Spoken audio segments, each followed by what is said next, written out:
ইসলাম শিক্ষা দেওয়ার শিক্ষক নিয়োগ দিতে হবে। যদি নিয়োগ দিতে না চান তাহলে আমি অনু সরকারকে বলবো আপনাকে নিয়োগ দেওয়ার জন্য বাধ্য করব। আমরা দেখেছি আপনি নিরপেক্ষতা হারিয়ে ফেলেছেন।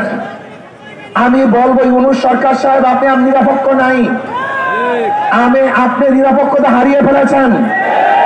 আন্দোলন করেছি আমরা, সংগ্রাম করেছি আমরা, রাস্তায় ছিলাম আমরা, বুলেটের সামনে ছিলাম আমরা, ট্যাঙ্কের সামনে ছিলাম আমরা, রাস্তায় জীবন দেওয়ার জন্য প্রস্তুতি নিয়েছিলাম আমরা। আর আপনি কাদেরকে নিয়ে ঘোরাফেরা করেন যারা স্পষ্ট বলেছে এই ছাত্র জনতার আন্দোলনের সাথে আমরা সম্পৃক্ত না, আপনি তাদেরকে গুরুত্ব দিবেন। আর যারা রাস্তায় নেমেছিল জীবন দেওয়ার জন্য তাদেরকে আপনি উপেক্ষা করে চলবেন। আপনি নিরপেক্ষ নন, আপনি নিরপেক্ষতা হারিয়ে ফেলেছেন, কোন একটা দলের দিকে ঝুঁকে পড়েছেন। আপনি জানেন বাংলাদেশের মানুষ যদি জাগ্রত হয় কোন জালেমকে কোনদিন রক্ষা করে না, রক্ষা করতে দেবেন ইনশাআল্লাহ।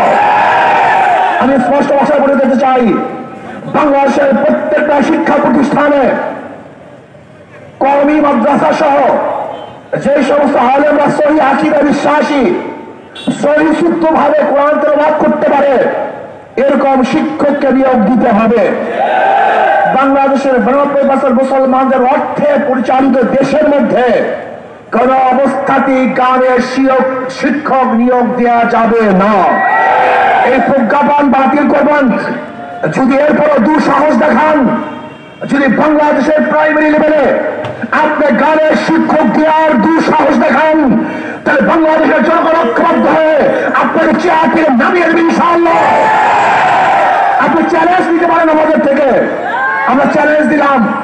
আজকে বাইতুল মুকাররমে যে সমস্ত মানুষগুলি নামাজ পড়েছে, আল্লাহকে সিজদা দিয়েছে, যদি আমরা এই বাইতুল মুকাররমের মানুষগুলি, মুসল্লিগুলি যদি ঐক্যবদ্ধভাবে আন্দোলন করি, তাহলে ইউনূস সাহেব আপনি একদিনও টিকতে পারবেন না।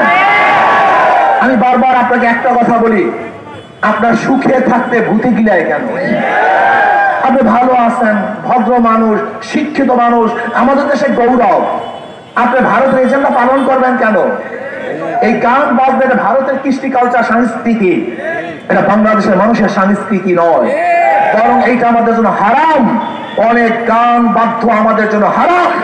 কাজে কোন অবস্থাতেই জাতীয় ভাবে একটা হারাম কাজ চাপিয়ে দেবেন, এটা বাংলাদেশের তৌহিদি জনগণ সহ্য করবে না।